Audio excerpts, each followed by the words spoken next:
Hello नमस्कार दोस्तों। UP police का जो आपका 32,679 वैकेंसी है उसमें बहुत ही बड़ा बदलाव किया गया है, जो कि इस वीडियो में हम बताने वाले हैं।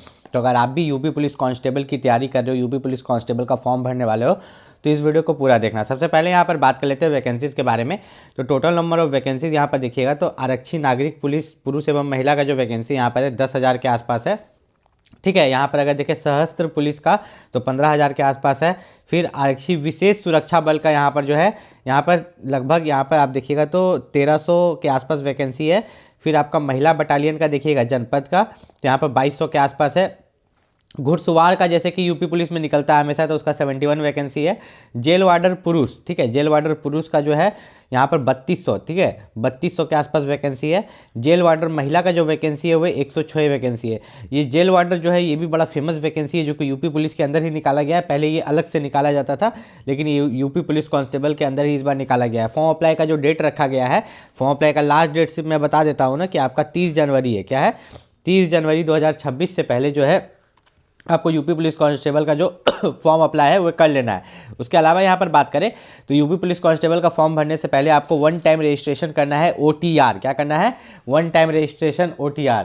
ठीक है। उसके बाद अगर यहाँ पर बात करें फॉर्म फीस के बारे में, आवेदन शुल्क जिसको बोलते हैं, तो सामान्य, ठीक है, अन्य पिछड़ा वर्ग के लिए जो है यहाँ पर EWS के लिए फॉर्म फीस 500 रुपये है, और SC ST के लिए जो फॉर्म फीस रखा गया है यहाँ पर 400 रुपये। तो फॉर्म फीस में ज़्यादा अंतर नहीं है, जनरल और SC ST में 100 रुपये का अंतर है। जनरल, EWS और OBC के लिए 500 और SC ST के लिए 400। तो यहाँ पर ज़्यादा अंतर कहाँ दिया गया है फॉर्म फीस में, ठीक है। अब यहाँ पर फॉर्म भरने के लिए क्या अदर स्टेट्स के कैंडिडेट फॉर्म अप्लाई कर सकते हैं? अन्य स्टेट्स के, हाँ, अदर स्टेट्स के कैंडिडेट फॉर्म अप्लाई कर सकते हैं, लेकिन वो जनरल बन के, क्या बन के? जनरल बन के।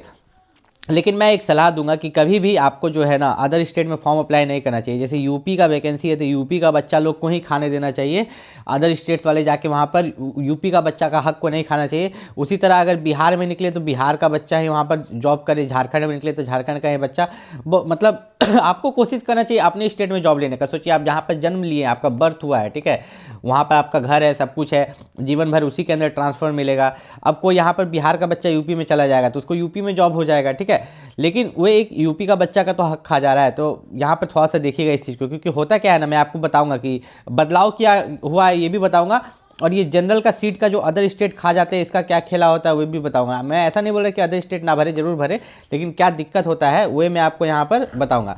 थोड़ा सा नीचे अगर चले तो जो शैक्षणिक योग्यता यहाँ पर दिया गया है कि यहाँ पर जो है आप 12वीं पास होने चाहिए, ठीक है, मतलब 12 पास। अगर आप 12 पास है, सिर्फ कोई परसेंटेज नहीं मांगा गया, आप सिर्फ 12वीं पास है तो आप फॉर्म यहाँ पर भर सकते हैं, ठीक है। उसके बाद यहाँ पर अगर एज लिमिट की बात करें तो एज लिमिट जो रखा गया है 18 से 22 साल, ठीक है, 18 से 22 साल यहाँ पर पुरुष के लिए एज लिमिट रखा गया है, महिला के लिए 18 से 25 साल एज लिमिट रखा गया है। उसके अलावा जो छूट मिलता है OBC SC ST को, वह छूट भी दिया गया है, ठीक है, एज में उसके अलावा जो छूट मिलता है वो भी छूट आपको यहाँ पर दिया गया है। अब यहाँ पर देखें तो यहाँ पर एक चीज़ बोला गया है कि अगर आप रिजर्व्ड कैटेगरी से बिलोंग करते हैं, जैसे कि OBC SC ST और EWS, ठीक है, अगर आप यूपी में इन रिजर्व्ड कैटेगरी से बिलोंग करते हैं तो आपके पास जाति प्रमाण पत्र बना हुआ होना चाहिए, ठीक है, इस चीज़ का खास ख्याल रखिएगा। कब तक का बना होना चाहिए? फॉर्म अप्लाई का लास्ट डेट से पहले। तो फॉर्म अप्लाई का लास्ट डेट जो आपका यहाँ पर रखा गया है वह है 30 जनवरी 2026। तो 30 जनवरी 2026 से पहले जो है आपका यहाँ पर जाति प्रमाण पत्र बना होना चाहिए, फॉर्म अप्लाई का लास्ट डेट से पहले, नहीं तो आगे चल के आपको डॉक्यूमेंट वेरिफिकेशन में दिक्कत हो सकता है, ठीक है। इस चीज़ का जो बदलाव है आपको खास ख्याल रखना है। अगर नहीं बनवाते फॉर्म अप्लाई का लास्ट डेट से पहले तो आगे चल के आपको यहाँ पर दिक्कत होगा। लिखित परीक्षा की बात करें तो लिखित परीक्षा जो है यहाँ पर आप देख रहे हैं, लिखित परीक्षा में जो यहाँ पर 300 अंक की होगी, जिसमें आपको 2 घंटे का समय मिलेगा, ठीक है। लिखित परीक्षा में जो है 4 विषय होंगे। पहला सामान्य ज्ञान होगा, दूसरा आपका सामान्य हिंदी होगा, ठीक है, तीसरा आपका मानसिक योग्यता होगा, और चौथा जो है मानसिक अभिरुचि होगा। तो उत्तर प्रदेश आरक्षी तथा मुख्य आरक्षी का जो नियमावली है 2015 के मुताबिक ही यहाँ पर लिया जा रहा है। आर्थिक रूप से कमजोर के लिए जो है 25% है, ठीक है, अन्य पिछड़ा वर्ग के अभ्यर्थियों के लिए 25%, अनुसूचित जनजाति अनुसूचित जाति के लिए जो है यहाँ पर 20% आरक्षण दिया गया है। इस लिखित परीक्षा में 150 प्रश्न होंगे, ठीक है, यहाँ से ध्यान से समझिए, 150 क्वेश्चन है, हर क्वेश्चन 2 नंबर का है, मतलब 300 मार्क्स का एग्जाम है। कितना का? 300 मार्क्स का एग्जाम है, लेकिन मिनिमम इतना परसेंटेज लाना है, ठीक है, मिनिमम जो है इतना परसेंटेज आपको लाना है। अगर आप EWS से, देखिए पहले यहाँ पे देखिए, अगर आप जनरल से हैं तो 30%, ठीक है, जनरल से हैं तो 30%, EWS से है तो 25% 300 मार्क्स का, ठीक है। अन्य पिछड़ा वर्ग से है तो 25, SC ST से है तो 20%। मैं आपको समझा देता हूँ।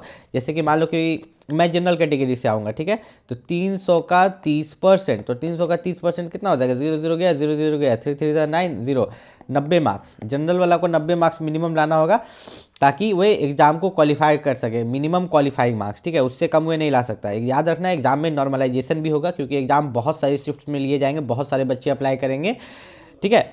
अब ये अदर स्टेट का मतलब क्या होता है, देखिए होता क्या है ना कि किसी भी, मान लीजिए यूपी पुलिस में जो है जनरल का सीट, ठीक है, मेल में या पुरुष में जनरल का सीट 1000 सीट है, कितना, 1000 सीट है। तो अदर स्टेट्स वाले जो फॉर्म अप्लाई कर पाते हैं वे जनरल के ही पोस्ट के लिए कर पाते हैं, ठीक है। ऐसा नहीं कि OBC SC ST का सीट खाते हैं, ऐसा नहीं होता है, सिर्फ जनरल का। तो जनरल का सीट 1000 है जो कि यूपी का बच्चे का काम आना चाहिए। लेकिन अब यहाँ पर होता क्या है कि जब अदर स्टेट्स वाले फॉर्म अप्लाई करते हैं तो इसमें से कम 30% सीट खा जाते हैं, कभी कभी 50% सीट खा जाते हैं। होता क्या है कि अदर स्टेट वाला कैंडिडेट पढ़ने में ज़्यादा तेज है और वे क्या करता है, यहाँ एग्जाम देता है, अच्छा मार्क्स ला लेता है, रनिंग वनिंग निकाल लेता है, उसका हो जाता है। यूपी वाला बच्चा वहाँ पर पीछे रह जाता है, यूपी वाला बच्चा के लिए कंपटीशन बढ़ जाता है। तो ऐसा किसी भी स्टेट के साथ नहीं होना चाहिए। सिर्फ यूपी में नहीं बोल रहा हूँ, बिहार झारखंड किसी भी स्टेट के साथ नहीं करना चाहिए। जिस स्टेट का बच्चा है उसी को नौकरी लेने दो। ऐसा अदर स्टेट से जाके आप भी परेशान मत हो, उन लोग को भी परेशान मत करो, ये बड़ा ही गलत बात है, ठीक है। जबकि ये बात मैं बोल रहा हूँ, मैं यूपी से नहीं हूँ, ठीक है, तब भी मैं ये बात बोल रहा हूँ। क्यों बोल रहा हूँ, ये सभी स्टेट्स पर लागू होता है। उसके बाद अगर हम यहाँ पर बात करें तो आपका जो हाइट मांगा गया है सामान्य वर्ग और अन्य पिछड़ा वर्ग के लिए 168 सेंटीमीटर, SC ST के लिए जो है 160 सेंटीमीटर, सीना जो मांगा गया है आपका 79 सेंटीमीटर, ठीक है, बिना फुलाए, फुलाने के बाद 84 होना चाहिए। उसके बाद यहाँ पर अगर बात करें महिला के लिए जो हाइट मांगा गया है, ठीक है, 152 सेंटीमीटर, SC ST के लिए महिला के लिए 147 सेंटीमीटर। अब यहाँ पर शारीरिक परीक्षा जो है, यहाँ पर याद रखिएगा जो रनिंग है पुरुष के लिए यहाँ पर 4.8 किलोमीटर का रनिंग 25 मिनट में, और महिला के लिए जो है 2.4 किलोमीटर का रनिंग, ठीक है, 14 मिनट में। तो यहाँ पर ये रनिंग जो है आपका क्वालिफाइंग है। मेन यहाँ पर जो है, यहाँ पर रनिंग के लिए आपको कोई मार्क्स नहीं दिया जा रहा है।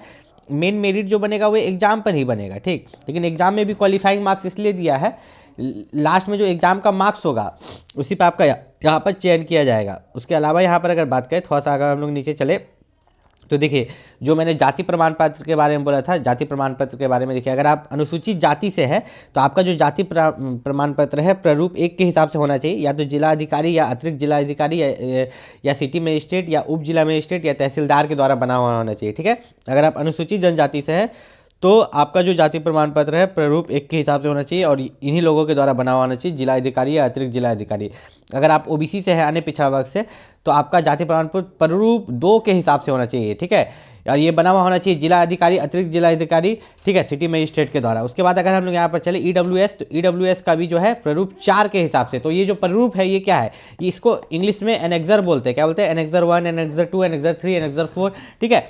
तो इस फॉर्मेट भी बोल सकते हैं, एनेक्सर भी बोल सकते हैं, यहाँ हिंदी में प्रारूप लिखा है तो उस फॉर्मेट में बना हुआ होना चाहिए, आप देख लेना, चेक कर लेना। और यूपी पुलिस कांस्टेबल की अगर आप तैयारी कर रहे हो, मेल हो या फीमेल हो, ठीक है, तो पहली बात तो इस चैनल को सब्सक्राइब कर लेना। यूपी पुलिस कांस्टेबल के लिए जो सबसे बेस्ट बुक है उसका लिंक मैंने इस वीडियो के डिस्क्रिप्शन में दे दिया, वहां से जाके आप परचेस कर सकते हैं। यूपी पुलिस कांस्टेबल में अभी 7वां वेतन के अकॉर्डिंग जो स्टार्टिंग सैलरी होता है, ठीक है, मैं पूरी पे लेवल की बात नहीं कर रहा, जो आपकी फर्स्ट मंथ की सैलरी होती है वो होता है 40,000, ठीक है, 7वां वेतन के हिसाब से, ठीक है, 7th पे कमीशन के हिसाब से जो अभी चल रहा है।